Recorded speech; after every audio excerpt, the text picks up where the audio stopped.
কাছে আমাদের সন্তানদের হচ্ছে সব, কিন্তু টাইম চলে গেলে আমি বলবো টাইম চলে গেলে টাইম ফিরে আসবে না কখনো। মানে আন্ডারস্ট্যান্ডিং লেভেলটা এত ভালো হয়েছে স্যার, আপনাকে আমি বলে বোঝাতে পারবো না। ওখানেও সবার সাথে গেছে স্যার। তো মা বলছে চলো আমি তোমাকে লিফটে ঘোরাবো, বলে ও মা মামার হাত ধরে কি সুন্দর চলে গেল করিডোর দিয়ে ঘুরে এসে, মা বলছে আমাকে হাত ধরে টেনে টেনে ও নিয়ে যাচ্ছে। স্পিচ ডিলে বা বিহেভিয়ার ইস্যুর জন্য অনেক প্রফেশনাল দেখিয়েছেন, হাজার হাজার টাকা খরচ করেছেন, কিন্তু কেউ কি শিখিয়েছে বাচ্চার মনের ভেতরে ঢুকবেন কিভাবে? থেরাপি তো চলছে, কিন্তু কেউ আপনাকে বলেনি বাচ্চার সাথে কানেক্ট হওয়ার আসল রহস্যটা কি। যদি বাচ্চার সাথে আপনার বন্ডিংই তৈরি না হয়, তবে সব চেষ্টাই বৃথা। বাচ্চার জগতে প্রবেশ করার সেই গোপন উপায় আর সঠিক নলেজ দিতেই আজকের এই আলোচনা।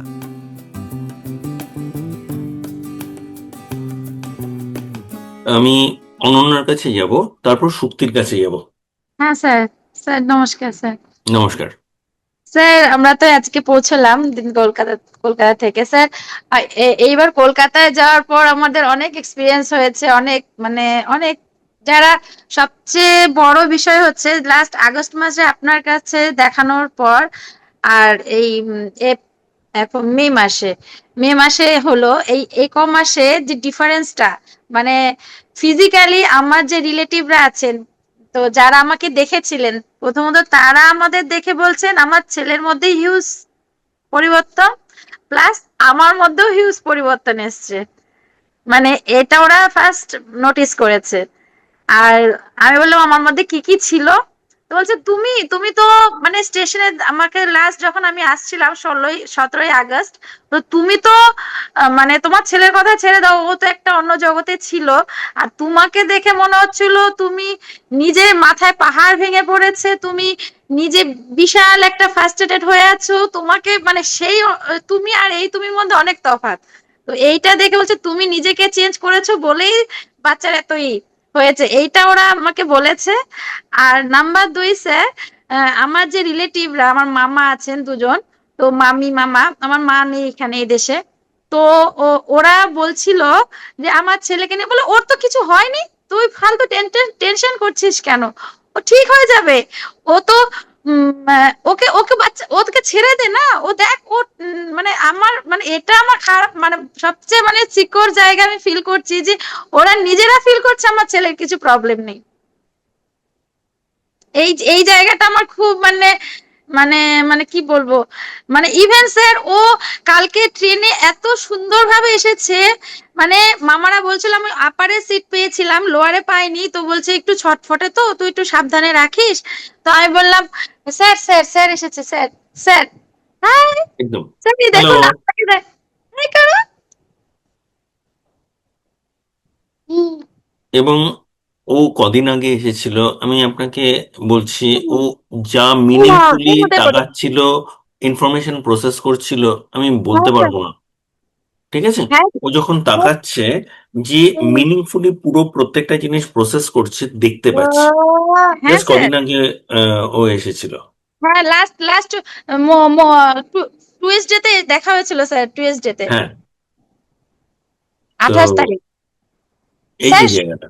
এত মানে আন্ডারস্ট্যান্ডিং লেভেলটা এত ভালো হয়েছে স্যার, আপনাকে আমি বলে বোঝাতে পারবো না। ওখানেও সবার সাথে গেছে স্যার, মানে এখানে আমাদের 4 জনের সাথে থাকে। ও আমার মামার বলছে আমার মামাকে হাত ধরে বাইরে চলে যাচ্ছে, তো লিফট আছে, লিফটে ওর মানে মানে ওর মানে ইন্টারেস্ট জায়গা। তো মা বলছে চলো আমি তোমাকে লিফটে ঘোরাবো, বলে ও মা মামার হাত ধরে কি সুন্দর চলে গেল করিডোর দিয়ে ঘুরে এসে, মা বলছে আমাকে হাত ধরে টেনে টেনে ও নিয়ে যাচ্ছে, লিফটের বাটন প্রেস করছে, নামছে লিফটটা, মানে ওর যে ইন্টারেস্টিং জায়গাগুলোতে না ও মানে ডিপলি মানে মানে এত সূক্ষ্মভাবে ও নোটিস করছে। আর সবচেয়ে মজার কাণ্ড হয়েছে ও মানে ও মামার হাত ধরে চলে যাচ্ছে, ওদের বাড়ির কাজের মেয়েটার হাত ধরে চলে যাচ্ছে, মানে কোনো মানে নেই, ওখানে গিয়েও মানে সবার সাথে ফ্রি। আমার এই জিনিসটা এত মানে পজিটিভ লেগেছে স্যার, আপনাকে বলে বোঝাতে পারবো না। আমি এত মানে আমি যদি কলকাতায় না যেতাম না, এই এই জিনিসগুলো আমি মানে ওর মধ্যে যে চেঞ্জ হচ্ছে আমি আপনাকে বলে বোঝাতে পারতাম না sir. Thank you sir. Okay, তাহলে আপনার ইনভেস্টমেন্ট কি জাস্টিফাইড মনে করছেন? স্যার ট্রেনে এত এত, হ্যাঁ স্যার সরি স্যার, সরি। না, আমি বললাম তাহলে আপনার ইনভেস্টমেন্ট কি জাস্টিফাইড মনে করছেন? এইটা তো আমি তো মানে কি বলবো, এই এই জিনিসগুলো স্যার টাকা দিয়ে হয় না মূল্যায়ন স্যার, এইগুলো টাকা দিয়ে হয় না স্যার। একদম। স্যার আমাদের কাছে আমাদের সন্তানদের হচ্ছে সব, কিন্তু টাইম চলে গেলে আমি বলবো টাইম চলে গেলে টাইম ফিরে আসবে না কখনো। টাইম ইজ মানি স্যার, আমি এটাই সবাইকে বলবো, টাইমটা আপনাকে গুরুত্ব হতে হবে বাচ্চার বাচ্চার জন্য, বাচ্চার এই টাইমটা যেন কেউ ওয়েস্ট না করে। যদি টাকার প্রবলেম থাকেও টাকাটা মানে ম্যানেজ করা উচিত। এই সময়টা চলে গেলে আর ফিরে আসবে না, আমি এটাই বলি স্যার। আমি ফার্স্ট টাইম আমি কোথাও যাইনি স্যার, আমার ছেলে যখনই এটা ধরা পড়েছিল 18 মাস বয়সে, আমি প্রথমবারই আপনাকে সার্চ করি স্যার, মানে আপনাকে পেয়েছি, আপনার কাছে এসেছি। আমি তো বললাম আমি লাকি, মানে আমি আর কোথাও আমাকে দৌড়াতে হয়নি, হ্যারাসমেন্ট হতে হয়নি, বা কোনো ব্যাড এক্সপিরিয়েন্স আমার লাইফে আসেনি, পজিটিভ মানে পেয়েছি একটা ঠিকানা। তো ওটাই আমি সবাইকে এটাই বলবো যে টাইম ওয়েস্ট করা উচিত না।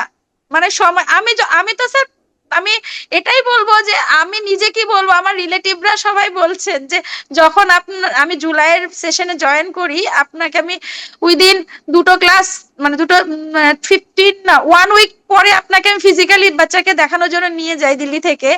তখন ওরা আমাকে সবাই আমার যে কন্ডিশন ছিল, আমার বাচ্চার যে কন্ডিশন ছিল দেখেছিল। আর আর রিসেন্ট এইবার যেটা দেখলো, তো ওরা বললো হিউজ হিউজ, ওরা আমাকে শুধু বলতো কি ডাক্তার দেখাচ্ছি, মানে কোথায় ডাক্তার শুধু জিজ্ঞেস করতো, কিন্তু এবার ওরা দেখে বলেছে একদম সঠিক ডাক্তারের কাছে তোরা ঠিক টাইমে পড়েছিস।